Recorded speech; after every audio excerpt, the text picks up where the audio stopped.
पेरियारवादी जितने भी हैं ये राक्षस हैं, इस देश के दुश्मन हैं ये। कई जुडिशियल ऑफिसर्स आते हैं, गलत ऑर्डर पास कर कर चले जाते हैं। दूसरे के जमीन पर कोई मस्जिद बना दे, मंदिर बना दे, कोई गुरुद्वारा बना दे, चर्च बना दे, तो उसका हो गया क्या? हाई कोर्ट जो फैसला लेता है या सरकार जो फैसला लेता है, इन पत्थरबाजों को समझ में नहीं आता है, इन जिहादियों को समझ में नहीं आता है। देखिए, महाराष्ट्र से नागपुर की तस्वीरें तो हम सबने देखी, आगजनी हुई और दंगे जो भड़के वो हम सब ने देखे। लेकिन अभी बॉम्बे हाई कोर्ट ने एक ऐसा फैसला सुनाया है जिससे मुस्लिम समुदाय और जो मौलाना है वो विचलित हो सकते हैं। बॉम्बे हाई कोर्ट ने ठाणे के एक मस्जिद को लेकर बयान दिया कि जितनी भी अवैध मस्जिदें हैं मुंबई में, उनको रमज़ान के बाद तोड़ दिया जाए, गिरा दिया जाए। मैं आपको एक चीज़ बताता हूँ। एक बोरीवड़ी गांव में न्यूश्री स्वामी समर्थ बोरीवड़े हाउसिंग कंपनी है, जो प्राइवेट कंपनी है, उसकी 18,000 वर्ग मीटर की एक ज़मीन थी जिस पर एक अवैध मस्जिद का निर्माण होता है। निर्माण जो किया जाता है, गाजी सलाउद्दीन रहमतुल्लाह ये जो हैं इनके फाउंडर रहते हैं जो मस्जिद बनाते हैं। अब ये जो फैसला कोर्ट ने दिया विचलित तो करेगा ही करेगा, लेकिन नगर निगम को भी उन्होंने कड़ी फटकार लगाई कि आप क्यों किसी को बाध्य करते हैं कानून का उल्लंघन करने के लिए। इस देश में कोई भी कानून का उल्लंघन नहीं कर सकता, जो ऐसा करता है उस पर कड़ी कार्रवाई होनी चाहिए। इस मुद्दे पर बातचीत करने के लिए सुप्रीम कोर्ट के एक वकील मेरे साथ जुड़े हुए हैं। ये बेहतर समझा सकते हैं कि अतिक्रमण को हटाना या अवैध मस्जिदों को हटाना क्यों इस देश में कठोर माना जाता है, कड़ा माना जाता है। वकील साहब, बहुत स्वागत है आपका। Thank you very much. जैसा मैंने अपने इंट्रोडक्शन में बताया कि महाराष्ट्र में एक मुद्दा है, नागपुर का हम सब ने देखा। अभी बॉम्बे हाई कोर्ट कह रहा है कि अवैध मस्जिदों को गिरा दिया जाए रमज़ान के बाद। जरूर गिरा दिया जाए। कारण क्या कि ये पूरे देश में 90% जो मस्जिद बने हुए हैं, चर्च बने हुए हैं या गुरुद्वारा, एनीथिंग मंदिर भी बने हुए हैं जिसका लीगलिटी स्टैंडिंग है, ये लोकस स्टैंडिंग नहीं है, चाहे कोई भी हो, चिन्हित कर कर जो है उसको हटाना चाहिए, गिराना चाहिए। और जिनका वो जमीन है कानूनन रूप से उसको वापस करना चाहिए। नहीं वकील साहब, कोर्ट तो ऑर्डर दे देता है और ये ऑर्डर बहुत पहले दिया जा चुका है कि उसको ढहा दीजिए, उसको गिरा दीजिए। लेकिन नगर निगम हो गया, प्रशासन हो गया, उनको क्या समस्याएं आती हैं? इसमें होता क्या है कि ये लोग के अंदर जो कर्मचारी लोग जो बैठे हुए हैं वो लोग घूस खाकर, अवैध मनी खाकर उसको अपना चलाते रहते हैं कि भैया किसी का ज़मीन है, तुम सरकारी ज़मीन में भी तुम अवैध रूप से बनाओ, मुझे क्या लेना दे, मेरे को लाख, 10 लाख, 20 लाख, 50 लाख पहुंचा दो। तो ये तो सारा गोरख धंधा जो है सरकार की जो मशीनरीज है उनकी मिलीभगत से होता है। जितना भी देश में करप्शन हो रहा है, जितनी भी आतंकवाद की भी जो मशीनरीज भी फैल रही है, वो कौन है? वो सरकार में जो कार्य करने वाले कार्यरत लोग हैं उन्हीं की मिलीभगत से हो रही है। इसीलिए सरकार को स्टर्न होना पड़ेगा। जिनके टेन्योर में, जिनके शासनकाल में जिन ऑफिसर्स के, जिन बड़ा बाबू सेक्शन ऑफिसर से लेकर नीचे से ऊपर तक जिनके टेन्योर में कोई गलत काम हुआ, उन पर पनिशमेंट होना चाहिए, उन पर कानूनी कार्रवाई होनी चाहिए और उनका घर मकान बेचकर जो है रिकवरी करना चाहिए और उनको पनिशमेंट करना चाहिए। तभी ये इस तरह का जो ट्रेंड चला हुआ है ना, बिकॉज कोई ऑफिसर आया गलत कर चला गया। अभी देखिए कई ऑफिसर्स जो अदालतों में भी कई जुडिशियल ऑफिसर्स आते हैं, गलत ऑर्डर पास कर चले जाते हैं और कहते हैं ठीक है, जहाँ हम गलत कर दिए तो जाओ अपील करो। हाँ, सवाल मेरे जहन में इसलिए आते हैं क्योंकि ये देश लोकतांत्रिक देश है, सबसे बड़ा लोकतंत्र है दुनिया का। उसमें जैसे मैंने बताया कि वो एक प्राइवेट कंपनी की प्रॉपर्टी थी जिस पर अवैध ढांचा बनाया गया। उसने नगर निगम को जो है क्लेम किया कि भाई इसको ढहा दीजिए। नगर निगम ने नहीं सुना, फिर उसने कोर्ट का दरवाज़ा खटखटाया। मतलब वो एक कंपनी है, लेकिन आम इंसान की ज़मीन पर अगर कोई अवैध चीज़ बनती है तो इतना मुश्किल क्यों है इस देश में कोर्ट के चक्कर काटना? मुश्किल तो है ना, बिकॉज जो लॉ एंड ऑर्डर का सिचुएशन बहुत खराब है। यहाँ जो है, जो शख्स जो वहाँ पर ऑपरेशनल बॉडी बना बैठा हुआ है, किसी भी भारत के किसी भी म्यूनिसिपैलिटी में चले जाइए आप, किसी भी पंचायती सिस्टम में चले जाइए, किसी भी आपको जो है अर्बन हो या रूरल हो, वहाँ पर जो बाबूज बैठे हुए हैं, जो टैकल करते हैं, जिनको पास करना है, जिनको रोकना है, जो so called engineer, surveyor's and this that बने हुए हैं, सारे लोग जो है 99% लोग करप्ट बैठे हुए हैं वहाँ कि भाई जाओ किसी का नक्शा के विरुद्ध भी काम करो, आपका चीज़ नहीं भी है जाली कागज़ दे दो, चलो मेरे को 5 लाख 10 लाख पहुँचा दो, 20 लाख पहुँचा दो, बाकी अपना जिसका है वो पढ़ आएगा, कोर्ट कचहरी से पढ़ आएगा। तो मैं तो यही कह रहा हूँ ना कि इस तरह के जो गलत आदेश के तहत दूसरे के ज़मीन पर जो आदेश ये म्यूनिसिपैलिटी के द्वारा दिया जाता है, ऐसे लोगों को जो है एक्शन होना चाहिए, कड़ी एक्शन होना चाहिए। क्या नाम है आपका? रत्नेश कुमार। बड़ी देर से वकील साहब को सुना, इधर आइए ना, थोड़ा सा रास्ता छोड़ दीजिए पब्लिक को निकलने के लिए। जो बॉम्बे हाई कोर्ट बोल रहा है कि अवैध मस्जिदों को ढहा दिया जाए, ये कोर्ट का आदेश है, लेकिन आपको नहीं लगता कि ये अगर इस्लामिक मुद्दे होते हैं, मस्जिद के मुद्दे होते हैं, इनको ज़्यादा हाईलाइट किया जाता है इस देश में? नहीं किया तो जाता है, केवल विवाद के लिए। और किस लिए किया जाता है? आपस में तनाव होगा, लड़ाई झगड़ा होगा, इन चीज़ों के लिए बढ़ावा मिल रहा है ये लोग। तो दूसरे के ज़मीन पर जो है, दूसरे के ज़मीन पर कोई मस्जिद बना दे, मंदिर बना दे, कोई गुरुद्वारा बना दे, चर्च बना दे, तो उसका हो गया क्या? नहीं उसका नहीं। तो वो तो वही तो पूछ रहे हैं, पूछ रहे हो? वही तो किसी को दूसरे की कंपनी की ज़मीन है और उस पर म्यूनिसिपैलिटी के लोगों ने उसको बनवा दिया या जो भी आदेश दे दिया या नहीं दिया, इलीगल बना हुआ है। अच्छा रत्नेश जी, रत्नेश नाम है ना आपका? मान लीजिए नेता तो करते हैं राजनीति, अब ये तो हाई कोर्ट का आदेश है ना कि अवैध मस्जिदों को ढहाया जाए रमज़ान के बाद में, मतलब कोर्ट भी राजनीति में कर रहे हैं क्या, ये मान के चले हम? कोर्ट सरकार के ही होते हैं, कहीं भी देख लीजिए आप, किसी भी स्टेट में उठा लीजिए। अभी नहीं, ये वकील साहब बड़ा अरे बच्चे हैं? बच्चे नहीं है, ये अनपढ़ हैं बेचारे, इन्हें नहीं पता। अरे पढ़े लिखे हैं, कोर्ट सरकार, सरकार के अंडर में एजुकेशन बताइए इनको, क्या क्या एजुकेशन है? अनपढ़ है, अनपढ़ आदमी है, अनपढ़ आदमी। हम बात नहीं करते, करेंगे क्या अनपढ़ लोग? अरे नहीं रुकिए, खींच के मत ले जाइए, अरे प्लीज प्लीज 2 मिनट शालीनता से बात करते हैं, कहाँ जा रहे हो? आइए इधर, अपनी बात को रख रहे हो आप, इधर इधर इधर आ जाइए, अपनी बात को रखिए, इधर इधर इधर प्लीज प्लीज प्लीज, आराम आराम से, भागिए मत, ये भागने का काम बड़ा बेकार होता है। तरक कुतरबाजी करता है उसमें पे बात इन्हें पूछो कैसे सरकार के अंडर में कोर्ट है, मैं पहले इनसे इस प्रश्न का उत्तर पूछता हूँ। अरे कोर्ट तो ऑटोनोमस एक बॉडी मिनट, होती एक है मिनट, ना। इन्हें नहीं पता, फिर ये कह देंगे कि जी हमारा अपमान किया जा रहा है, हमें जो है का तर्क नहीं किया। जब तुमको ये नॉलेज नहीं है कि वो स्वायत्त बॉडी है और उनका चयन प्रक्रिया भी स्वायत्त है, उसमें सरकार की भी कोई दखलंदाजी नहीं होती है चयन करने में। अब यह भैया को तो यही पता है कि सरकारी जजों को बनाती है, वही चयन करती है, ऐसी प्रक्रिया है ही नहीं। रत्नेश जी समझाइए इनको कि सरकार के अंडर में कैसे हैं। क्या है बताओ? बहुत सारी चीजें, जैसे कि अभी पहले चुनाव आयोग का नियुक्त हुआ था, पहले कौन करता था चुनाव आयोग नियुक्त? हमेशा इन्हें मैं बताता हूँ, हमेशा भारत सरकार ने चुनाव आयोग का चयन किया है। आपको एक मैं बता देता हूँ, इन भैया को तो नॉलेज नहीं है। टीएन शेषन, सुनो सही, मैं कर रहा हूँ, टीएन शेषन अकेले थे, कांग्रेस ने क्या काम किया कि 3, उन्होंने कहा नहीं एक के साथ में 2 और चयन करे देते हैं, तो कांग्रेस सरकार ने 3 बना दिए। आयोग को थोड़ा साइड में रखते हैं, जो कोर्ट की बात चल रही थी, कोर्ट पर भरोसा नहीं, कोर्ट पर भरोसा नहीं है क्या इस देश की जनता को?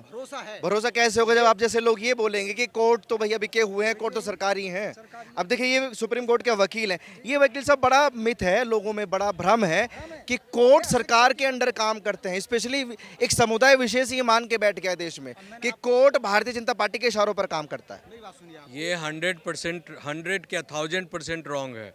अगर मैं आपको बताता हूँ, इलेक्शन कमीशन जिसके बारे में ये बता रहे हैं, समझे ना, और कोर्ट अगर भारतीय जनता पार्टी के इशारे पर काम करता तो सबसे पहले भारतीय जनता पार्टी जो इलेक्शन कश्मीर में हारी है ना, वहाँ सरकार बनाती कि नहीं बनाती?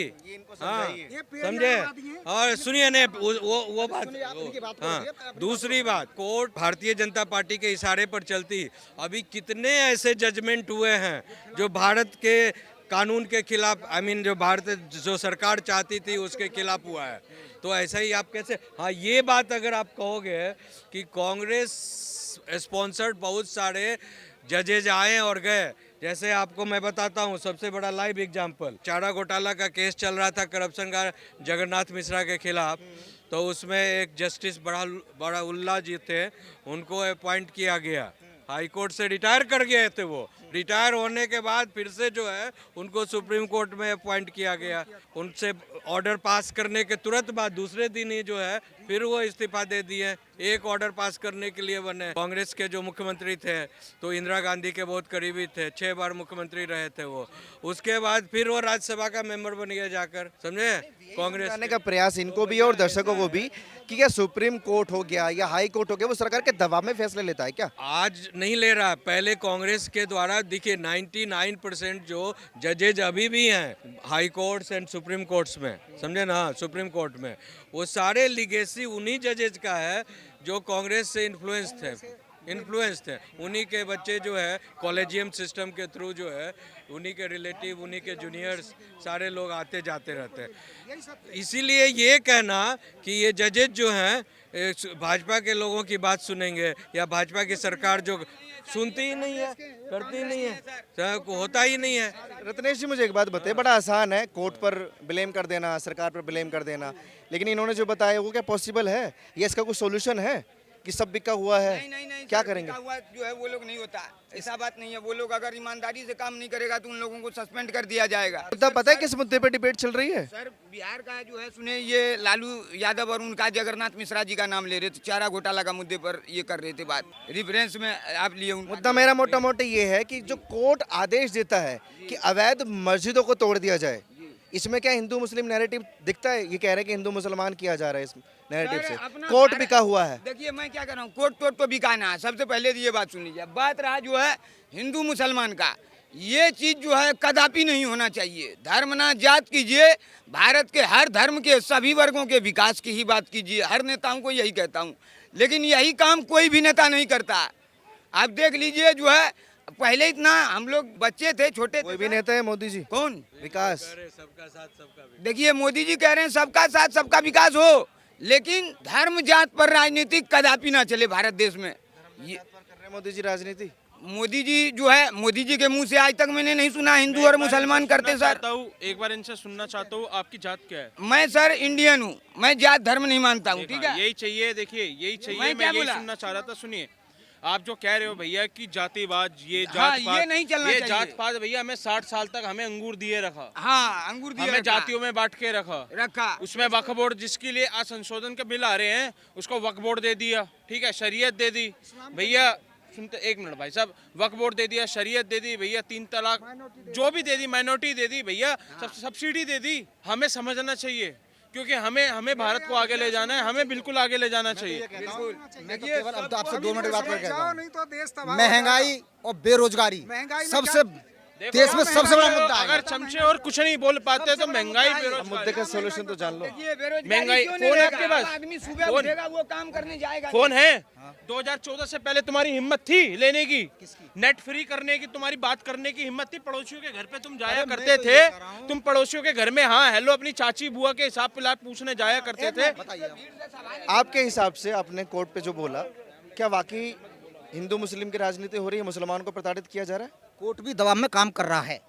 प्रताड़ित किया जा रहा है मतलब मुसलमानों को, तो जा कहाँ रहे हैं? अपने अब्बू जान को बना दीजिए प्रधानमंत्री। ये जो किससे एक पेरियार रहा था शैतान, वो तमिलनाडु का शैतान पेरियार के चेले थे। ये जो दोनों है ना, इन्हें इस देश से कोई लेना देना नहीं। पेरियारवादियों देखिए, को, जिसको ये देश राक्षस से है, ये राक्षस है। पेरियारवादी जितने भी हैं ये राक्षस है, इस देश के दुश्मन है। ये चाहे कोई भी हो, जो वामपंथी या पेरियारवादी होगा वो इस देश का सबसे बड़ा दुश्मन होगा, सबसे बड़ा दुश्मन। उसे तो कोर्ट को भी बता दिया कि वो बिके हुए मैं हैं। क्या कह रहा हूँ, उनके यही इनका सब उद्देश्य आदमी होना चाहिए कि इस देश की संस्कृति और सभ्यता खत्म हो जाए। यही पेरियार चाहता था। ये इसी विचारधारा का है, पेरियारवादी है। जो रियली में पेरियारवादी है, इस देश के दुश्मन है। वो देश के लिए सबसे बड़े कैंसर है ये पेरियारवादी। रमजान के बाद अवैध मस्जिदों को ढहा दो, खलबली नहीं मच जाएगी इससे? नहीं नहीं, बहुत धन्यवाद है। ऐसे हमारे बड़ा गर्व, एक मिनट, मुझे बड़ा गर्व होता है अपने हाई कोर्ट ने, अगर बॉम्बे हाई कोर्ट ने ये आदेश दिया तो पहली बार मुझे लगा है, मुझे विश्वास होता है कि कोर्ट भी है परंतु जैसे ही सुप्रीम कोर्ट में जाता है मामला, पता नहीं इस देश के सुप्रीम कोर्ट के जजों पर क्या उन्होंने कब्जे में, वामपंथियों ने, कांग्रेसियों ने क्या इनको अपने कब्जे में कर रखा है। ये हमेशा इस देश की सभ्यता संस्कृति के खिलाफ फैसला देते हैं और हाई कोर्ट के जितने भी जजों के फैसले देखें इस देश को बचाने के लिए फैसले देते हैं। अब ये मेरी समझ में ये नहीं आता कि हमारे देश के, मुझे तो सुप्रीम कोर्ट के जजों से भी जो अच्छा न्याय है वो जो है क्या हाई कोर्ट के जजों का लगता है।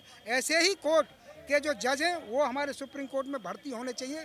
मैं धन्यवाद देता हूँ महाराष्ट्र में पहले ही बड़े सियासत चल रही है, औरंगजेब को लेकर, फिर नागपुर हिंसा, अभी ये बॉम्बे हाई कोर्ट का फैसला। हम किसी भी चीज़ को जिसने कब्जा कर रखा है, अनऑथराइज है, क्या उसको हर हालत में हटाना चाहिए। क्या सुप्रीम कोर्ट के इसको आप कह दो कि सुप्रीम कोर्ट ने अभी आप उत्तराखंड में रेल की जमीन उन्होंने जो है कब्जे में कर ली हल्द्वानी में, क्या ये सुप्रीम कोर्ट के जजों को शोभा देता है कि भाई कोई बात नहीं, ये घर बेघर कहाँ हो जाएंगे, ये कोई ठंड पड़ रही है, तुम्हें इस बात से क्या लेना देना, तुम इस देश के संविधान से चलोगे या उन ठंड की और उसकी बात करोगे। तो यहाँ बिल्कुल भी ऐसे जज पता नहीं किस मानसिकता है, ईश्वर पता नहीं कैसे देश बचाएगा, एक मिनट, देश कैसे बचाएगा ऐसे जो है जजों की मानसिकता से। तुम संविधान के अनुसार काम करोगे या ये देख करके फैसला दोगे। माननीय बॉम्बे हाई कोर्ट के जज हैं, वो सम्मान के योग्य हैं। स्वागत है इस फैसले का है। हाँ, क्या ऐड करना चाहते थोड़ा हम क्लियर ये करना चाह रहे थे, जो भाई साहब कह रहे थे अभी कि हाई कोर्ट में जो जज लोग जो है जजमेंट पास करते हैं वो सुप्रीम कोर्ट में आकर के चेंज हो जाता है। तो इनका ये कहना है कि जैसे हाई कोर्ट में जो जज हैं उनकी नियुक्ति जो है सुप्रीम कोर्ट में होनी चाहिए। तो मैं खाली यही क्लियर करना चाह रहा था कि सुप्रीम कोर्ट में बॉम्बे हाई कोर्ट का फैसला कैसा है ये बॉम्बे हाई कि तोड़ दीजिए जितनी भी अवैध मस्जिदें हैं? बिल्कुल सारी कोर्टें हमारी संवैधानिक है, चाहे मजिस्ट्रेट की हो या फिर सेशन की हो या फिर मैं हाई ये कोर्ट कहता या हूँ, सुप्रीम सुनो, कोर्ट हो। ये भैया की मैं बात कहता हूँ, जैसे ही सुप्रीम कोर्ट में जाएगा आप देखना इस देश में ऐसा मतलब ऐसे ऐसे वकील और जजों का गठजोड़ है सुप्रीम कोर्ट में कर रखा है उन्होंने। चाहे हाई कोर्ट के कितने जज अच्छा फैसला दे दें, सुप्रीम कोर्ट में एक हैक कर रखा है। मैं सुप्रीम कोर्ट के नहीं, सुप्रीम कोर्ट में जो हैक कर रखा है चीफ जस्टिस वो जाते मैं मानता हूँ, परंतु इस बात को भी हम क्लियर कर लेते। सुप्रीम कोर्ट के वकील हमारे साथ थे लेकिन वो भी चले गए हैं। ये बॉम्बे हाई कोर्ट ने जो बोला कि जो विवादित ढांचा बनाया एक प्राइवेट कंपनी की प्रॉपर्टी पर, उसको रमजान के बाद तोड़ दिया जाए। हाई कोर्ट जो फैसला लेता है या सरकार जो फैसला लेता है, इन पत्थरबाजों को समझ में नहीं आता है, इन जिहादियों को समझ में नहीं आता है। ये हाई कोर्ट पर पत्थर चलाने वाले, सुप्रीम कोर्ट के फैसले पर पत्थर चलाने वाले, ये क्या जाने जजमेंट क्या होती है। ये कांग्रेस पार्टी थी जिन्होंने 55 साल देश को गुमराह करके जितनी भी संप्रदा होती है सब इनके नाम कर दिए। आज़ादी के बाद से जब कांग्रेस का राज हुआ तो इन्हें करे क्या, देश आज़ाद हुआ, धर्म के आधार पे आज़ाद हुआ। जिन्ना ने कहा मुझे पाकिस्तान चाहिए, नेहरू कहा जो हमें हिंदुस्तान चाहिए, मिल गया। अब मिलने के बाद आज कांग्रेस पार्टी कहती है कि हमारा कांग्रेस लड़ा, आज़ादी की लड़ाई हमारा कांग्रेस लड़ा। भाई अगर आज़ादी की लड़ाई कांग्रेस लड़ा तो बाबन इमली कहाँ से आ गया भाई? और बाबन इमली जो 1854 में 1858 में 52 आदमियों को मार के पेड़ पर लटका दिया अंग्रेजों ने, और 1 महीना तक वो लाश झूलती रही, तब कांग्रेस थी क्या? वो आज़ादी की लड़ाई किसने लड़ा था? अब कांग्रेस कहता है मैं लड़ा, तुम्हारे बाप की लड़ाई, तुमने लड़े नहीं। जितना अंग्रेज देश को शोषण नहीं किया, इतना पंडित जवाहरलाल नेहरू और महात्मा गांधी ने इस कांग्रेस को बना करके इस कांग्रेस के नाम पर में देश को शोषण किया। खास करके 150 करोड़ हिंदुओं के साथ शोषण किया, जो आज जितना अगर होते पंडित जवाहरलाल नेहरू तो देश की जनता जो उनके साथ करता व्यवहार आज कह नहीं सकता। पत्रकार महोदय, देश की जनता सब समझता है कि 52 साल कांग्रेस ने करा क्या? जहां मर्जी है तुम घेर करके मस्जिद बना लो, जहां में मर्जी है घेर कर तो तुम गुरुद्वारे वो मदरसे बना लो। आज वो मदरसा और गुरुद्वारा सरकारी जमीन से हटाया जा रहा है तो इनको भड़काते हैं जिहादियों को, जो तुम्हारा मस्जिद तोड़ा जा रहा है, तुम्हारा गुरुद्वारे, तुम फ्री के में रहो, फ्री के खाओ। अरे वाह नहीं चलने वाली है। अब सरकार बदल गई, सनातन भी जाग रहा है, देश भी जाग रहा है। अब तुम्हारा जितना दिन कांग्रेस टाइम में चला लिए, अब चलने वाला नहीं है। ठीक है, बहुत शुक्रिया।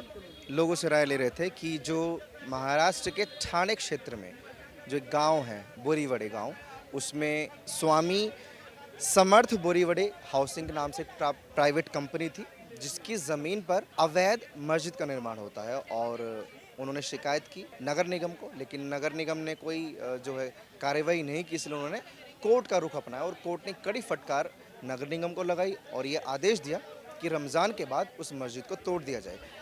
अब ये मुद्दा इसलिए हाईलाइट है क्योंकि महाराष्ट्र में पहले से ही नागपुर जो है वो आग की चपेट में है, औरंगज़ेब के नाम पर वहाँ दंगे फसाद हो रहे हैं, तो ये मुद्दा भी थोड़ा वहाँ बवाल कर सकता है। बाकी आप लोग बताइए कि ये जो बॉम्बे हाई कोर्ट ने फैसला सुनाया है ये कैसा फैसला है, आप अपनी राय प्लीज़ कमेंट सेक्शन में दीजिए और ऐसी खबरों के लिए जुड़े रहिए हमारे साथ और देखते रहिए ओ न्यूज़ हिंदी।